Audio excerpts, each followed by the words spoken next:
right, next up, we're in for a real treat, folks. We've got somebody visiting from out of town. She's performed 3 different times at the Edinburgh Comedy Festival. Please welcome to the stage the beautiful, the hilarious Nikki Jake.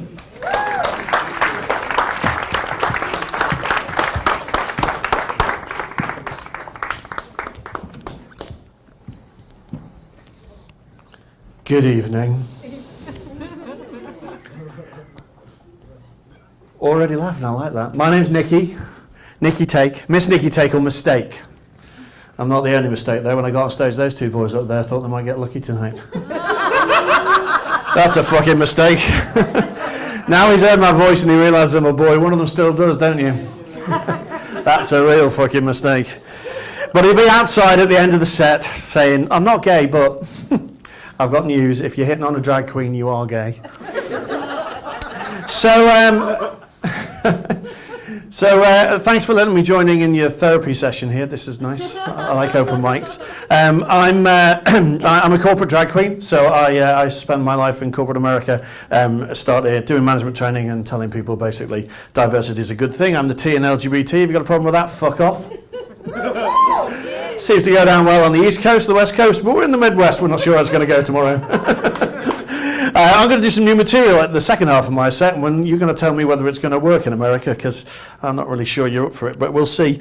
So I'll get some funny looks, okay? And I think I've done this long enough now to realise what they are. So kind of all the boys, you're all looking at my, at my fabulous skinny jeans, and you're thinking, why? And all the girls, you're looking at my makeup and thinking, how? And after the gig, I'll be in the ladies talking to the girls about how, and you boys will fucking realise why. I'm a straight man, happily married, 3 kids, 1 of each. Fucking hell, guys, come on. I always have to explain that. I've been happily married for 10 years. Normally in America, I get a round of applause. I'll try that again. I've been happily married for 10 years. Thank you. We've just celebrated our 18th wedding anniversary. But it's okay, it was the first 8 years that was shit, and then I discovered her wardrobe. Now we're best of mates. So, not everyone's laughing, right, and I'm a bit of a psychologist, I think I've understood this, so here's what you need to do. Look around the room, find the women who aren't laughing first, and you look at them, and I'll explain why they're not finding this funny. You ready? I'm prettier. Oh, you're fucking laughing now, aren't you? Here's what you need to do, girls. Go down to Macy's, find the Mac counter. That's not the one with the computers. That might be your problem. And say, I've seen a tranny that looks prettier than me, do me.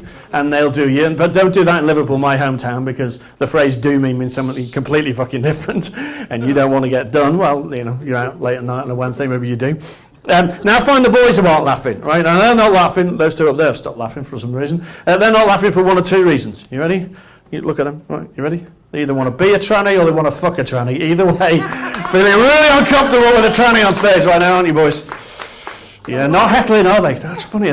So if you're sat next to a boy who's not laughing, right, you need to know. If he's your boy, right, and he's not laughing at me, you need to know, don't you, girls? Because let's face it, if he wants to fuck a tranny, you need to leave him.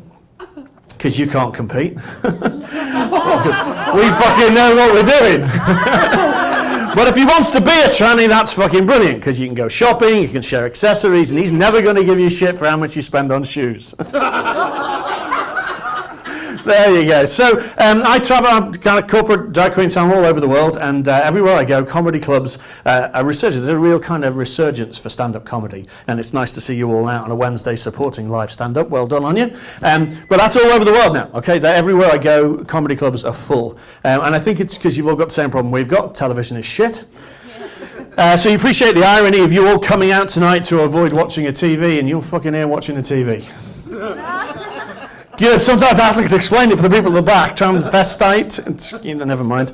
Okay, so me and TV got a lot in common. For example, we're both heavily made up. We both like to be the centre of attention, particularly when we're turned on. But unfortunately for the guys up there, this TV doesn't suck. There you go. So I have no idea how long I've got. Presumably I'm going to get a light. I'm doing a new show at the Edinburgh. I've done the Fringe 3 years running now, and I've got a full 1-hour show on in August. If you happen to be in Edinburgh, come and see me. And we're calling it God Hates Me, I'm Trans. And so I'm going to just share a little bit of new material with you for it, and then you can tell me whether or not it's funny or not. If there's any Christians in the room, and you're going to get upset with this, but it's okay. You're supposed to have a sense of humour, and if you don't, check the mirror, because you may be an arsehole. So here's the first one. Leviticus 20:13 is my favourite Bible quote. People keep fucking quoting it at me. And it goes like this: "Man shall not lie with another man, lest he be stoned." Fucking good news for marijuana sales. And I'm from Liverpool. Let's get some sunbeds. Start a fucking business. It'd be great, eh? What do you think of that? My second favourite one now is Deuteronomy 22:5, okay, which clearly states that woman shall not wear a man's clothes. It's fucking all you lesbians are out. And a man shall not wear a woman's clothes, for whoever does is an abomination to the Lord. So I have some Catholic friends, and I said, well, what does this mean? And he said, well, basically, it means God fucking hates you, you're going to hell. I was like, okay. I'm all right with that, I think, because apparently the devil wears Prada. There you go. So I need a bit of help with that Genesis thing, so I've been reading through it, right? So God created, heaven and earth. I'm good with that because I can fucking see them, all right, so I'm okay with that. And then God created all of the animals. I was good with that, and he had a bit of a rest, that's nice. And then on the third day, he created man, and set him in, Adam, and put Adam in dominion over all of the animals. And I'm sure I think she might have made a bit of a mistake there, right? Because I'm pretty certain that you put a man without anybody else around in charge of the animals, and he's going to fucking worry the sheep. I'm just saying it fucking happens, right?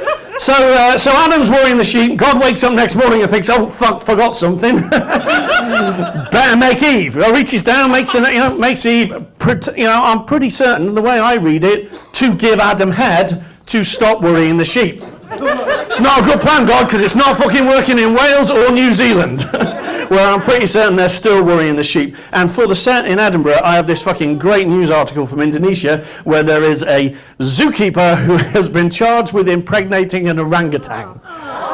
Yeah. I got a photograph of them both, and my gag is, fucking how much beer did he have to drink to shag that? And more importantly, how did he get the orangutan to drink that much alcohol it was prepared to let him? And on that note, I'll probably fuck off because I've probably offended everybody in the room. So I'm going to leave you with two thoughts for you. The first one is, why is a cocktail dress called a cocktail dress when you real girls get to wear them as well? I like that lady at the top there, that's a good laugh. And I'll leave you with one other thought then. To the two quiet hecklers at the top. Takes balls to do this. Good night. Thanks so much.